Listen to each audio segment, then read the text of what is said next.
Assalamualaikum warahmatullahi wabarakatuh. Saya Sintari, mahasiswa RPL S1 Keperawatan dari Universitas Muhammad Nasir Bukit Tinggi. Baiklah, untuk tugas keyakinan yang kedua, hari ini saya akan menjelaskan mengenai strategi dakwah Muhammad Nasir. Di sini kita kilas balik mengenai sosok perjuangan Muhammad Nasir, yaitu sebagai dai pemandu umat. Di sini Muhammad Nasir Datuk Sinar Panjang lahir pada tahun 1908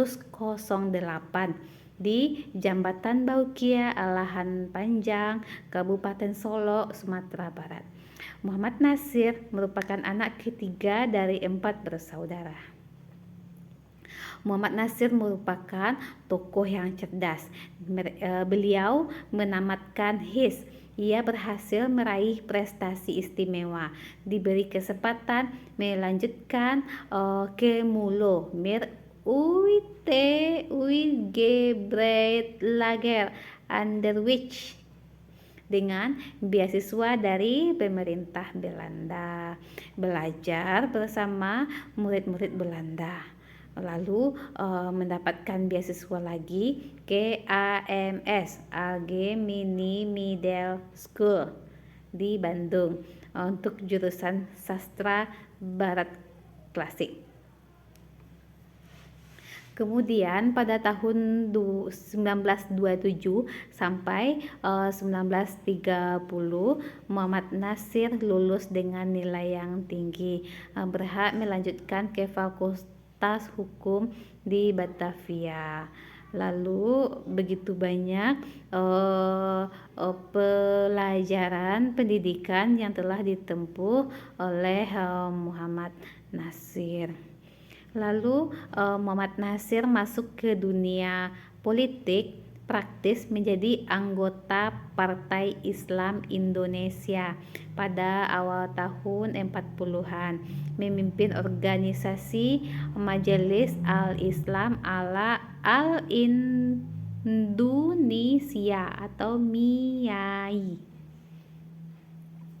Di sini ia bertemu dengan Umi Nur Nahar, aktivis Pandu, yang kemudian menjadi istri beliau, menjadi pendamping hidup dan perjuangan beliau sampai akhir hayat. Lalu tahun 32 sampai 42 sebagai Direktur Pendidikan Islam atau Pendis di Bandung. Tahun 40 sampai 42 anggota Dewan Kabupaten Bandung. Lalu tahun 45 sampai 46 anggota Badan Pekerja KNIP, Komite Nasional Indonesia Pusat. Begitu banyak perjuangan beliau, aktivitas beliau. Lalu pada Februari 67 beliau diangkat menjadi ketua Dewan Dakwah yang beliau jabat sampai akhir hayatnya. Kita masuk ke keberhasilan Muhammad Nasir didukung penguasaan kondisi umat, tingkat sosial, budaya umat dalam silabus halakahnya. Tahun 91 menerima gelar Doktor Honoris Causa dari Universitas Kebangsaan Malaysia Kuala Lumpur. Di sini Nasir memang punya peran khusus yang tidak bisa dilupakan oleh sejarah umat Islam, bangsa dan negara. Dan akhirnya beliau mendapat gelar kehormatan dari pemerintah Republik Indonesia sebagai pahlawan nasional.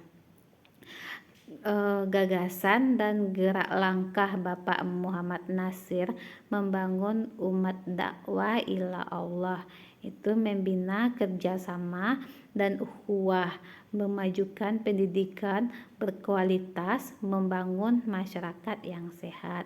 Dakwah, menurut beliau, dakwah adalah didikan dan ajakan.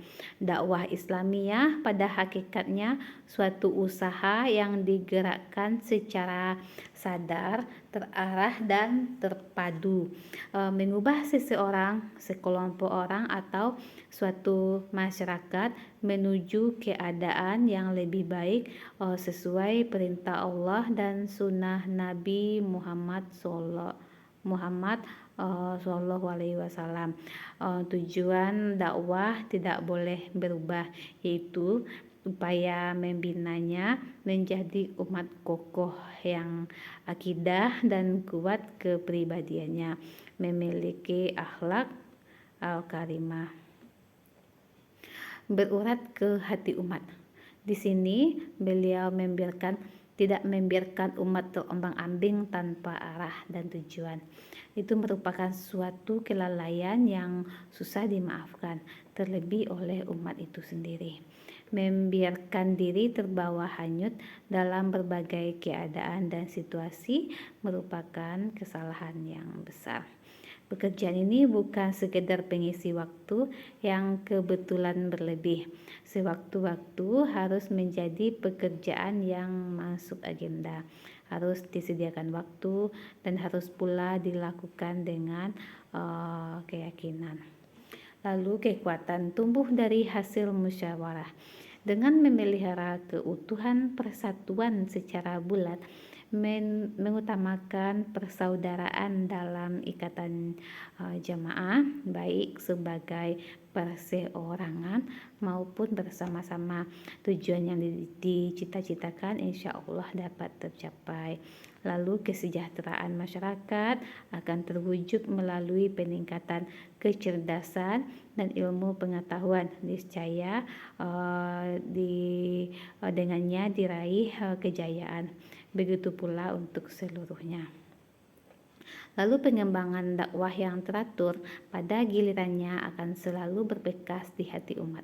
Begitulah upaya penanaman kesadaran tinggi di dunia pendidikan yang selalu diupayakan oleh Bapak Muhammad Nasir, yang sangat konsisten memberikan pengawalan penuh setiap saat agar nawaitu umat selalu terjaga.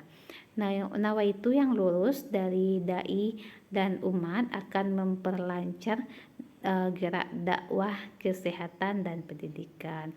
Baiklah, untuk pesan Bapak Muhammad Nasir, apabila sasaran dakwah berhadapan dengan bantahan, rintangan, tantangan, harus diatasi dengan kaifiah yang lebih baik, karena tugas risalah Islamiyah adalah mendatangkan rahmat bagi segenap alam. Baiklah, sekian tentang strategi dakwah Muhammad Nasir. Saya ucapkan terima kasih. Assalamualaikum warahmatullahi wabarakatuh.